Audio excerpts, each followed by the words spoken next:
Berdasarkan data yang didapat Dinas Pendidikan Banjarmasin dari beberapa sekolah, ternyata terdapat sekitar 100 siswa wan guru di satuan pendidikan terkonfirmasi positif COVID-19. Bahkan penyebaran siswa terpapar COVID-19 hampir merata di sejumlah sekolah dasar wan sekolah menengah pertama di Banjarmasin. Berikut untuk kabar yang selengkapnya. Berdasarkan data yang didapat Dinas Pendidikan Banjarmasin dari beberapa sekolah, ternyata terdapat sekitar 100 siswa di satuan pendidikan yang terkonfirmasi positif COVID-19.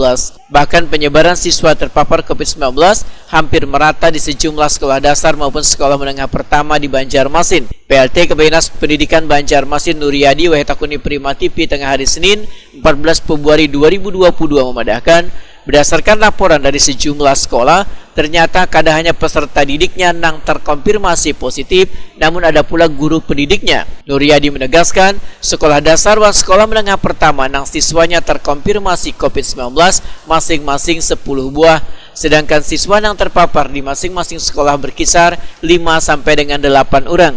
Walaupun kasus COVID-19 yang melanda peserta didik meningkat, proses pembelajaran tatap muka dengan 50% dari jumlah siswa tetap dilaksanakan. Menurut Nuryadi, pelaksanaan pembelajaran jarak jauh hanya berlaku kepada peserta didik atau guru yang terpapar COVID-19.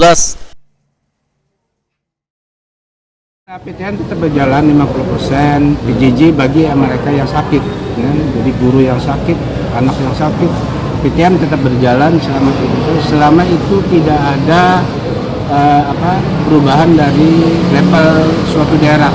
Nah, jadi kalau level suatu daerah itu berubah, baru kita bisa mengambil kebijakan lagi. Tidak terlalu signifikan, ya, tidak sampai 100 orang. Ya. Yang positif berapa yang melaporkan? Tidak terlalu banyak, tadi kan satu sekolah tuh ya 5 sampai 8 orang. Kalau SMP Pak berapa? Yang melaporkan ada jumlahnya? Iya, sama sekitar itu juga.